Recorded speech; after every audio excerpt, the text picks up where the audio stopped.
Bab 1136. Menginginkan ketenangan dan kebahagiaan. Gita, ini Stefan. Stefan, ini Gita, silahkan saling berkenalan. Melihat Gita Zhou, pemuda itu segera mengulurkan tangannya. Halo, namaku Stefan Li. Gita Zhou.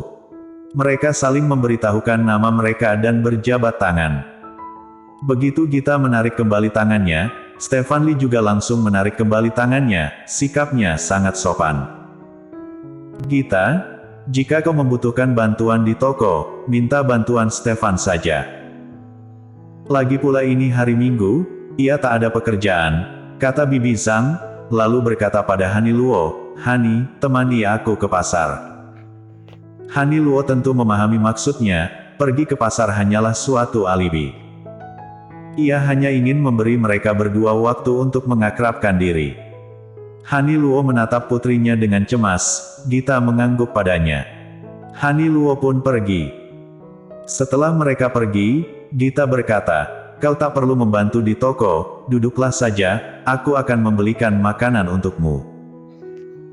Stefan Li tersenyum, tak apa, Bibi Zhang telah menyuruhku, kulihat tokomu juga cukup ramai, beritahu saja, apa yang bisa kubantu, meski aku tak terlalu paham, aku akan mencoba belajar.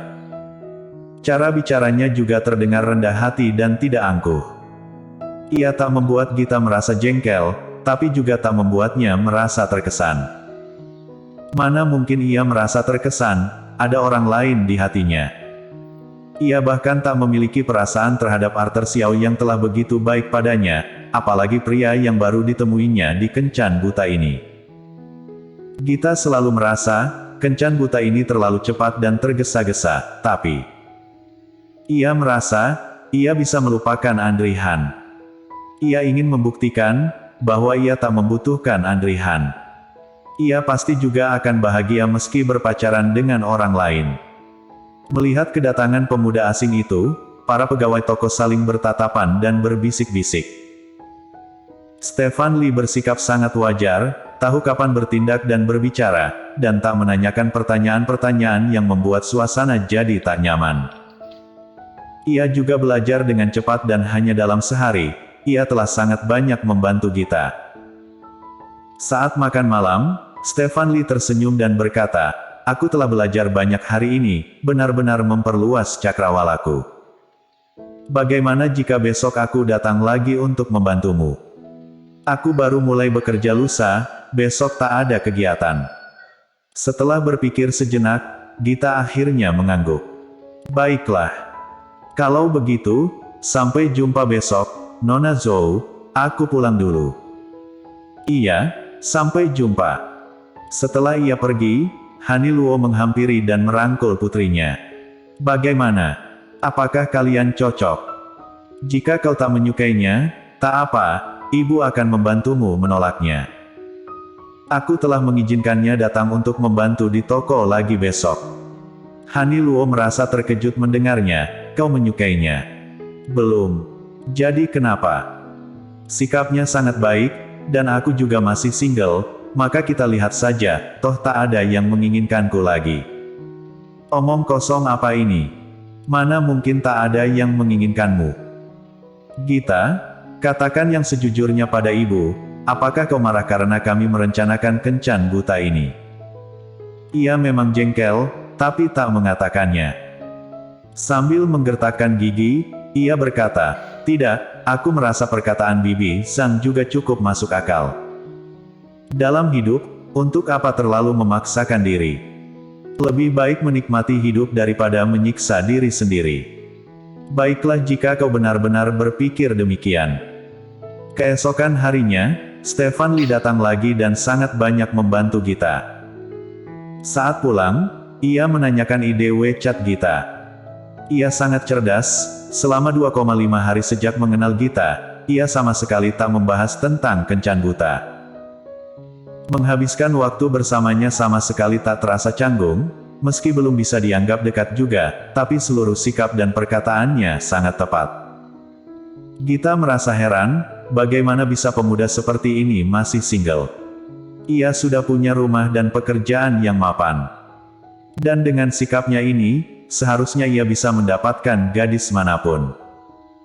Tapi saat ini ia juga belum cukup dekat dengannya, dan belum pasti juga apakah hubungan mereka akan masuk ke jenjang yang lebih lanjut, maka ia tak menanyai Stefan Lee pertanyaan yang bersifat pribadi ini.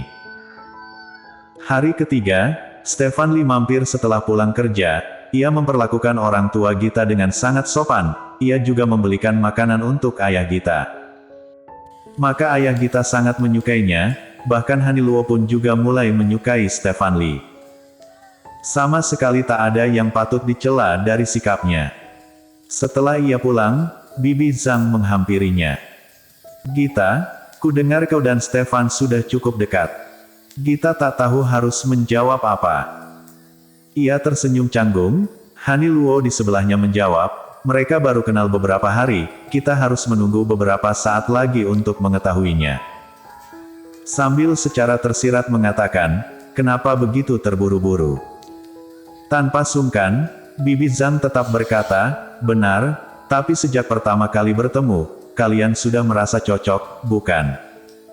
Seharusnya takkan ada masalah. Hei, siapa yang bisa memastikan? Tak ada yang tahu apa yang akan terjadi, Bibi Zhang, maaf, aku akan berterus terang. Akhir-akhir ini, anak muda sering menyembunyikan sifat asli mereka, maka kita sebagai orang tua harus lebih berhati-hati. Memang, tapi tenanglah, jika Stefan bukan orang yang baik, mana mungkin aku mengenalkannya pada Gita. Apalagi Gita sangat cantik dan pekerja keras. Sebagai mak comblang, aku pasti memilihkan yang terbaik untuknya. Benarkah? Haniluo tersenyum. Tapi kenapa aku pernah mendengar, dulu kau pernah mengenalkan seorang pria pada seorang gadis di pemukiman ini, dan setelah menikah, pria itu melakukan KDRT terhadapnya. Ekspresi Bibi Zhang menjadi panik saat mendengarnya, ia segera menjelaskan, kenapa aku yang disalahkan.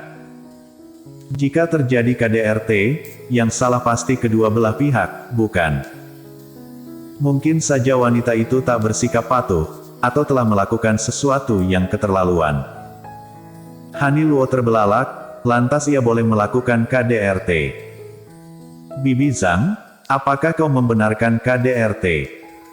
Bibi Zhang takut salah bicara lagi, maka ia segera berkata, mana mungkin, Hani, jangan salah paham. Bibi hanya merasa, masalah ini pasti bukan salah satu pihak saja. Pasti ada alasan di balik KDRT, tapi KDRT tentu tak bisa dibenarkan. Apalagi, kita adalah tetangga, aku telah merawat Gita sejak kecil, ia seperti putriku sendiri. Mana mungkin aku memperdayanya? Mendengar percakapan mereka, Gita berpikir, apakah Bibi Zhang benar-benar bisa diandalkan? Sepertinya tidak. Tapi 2 hari ini, memang sama sekali tak ada celah dalam diri Stefan Lee. Setelah semua pergi, Haniluo mengajak Gita masuk ke kamar. Bagaimana Stefan Lee menurutmu? Lumayan, jawab Gita. Bersambung.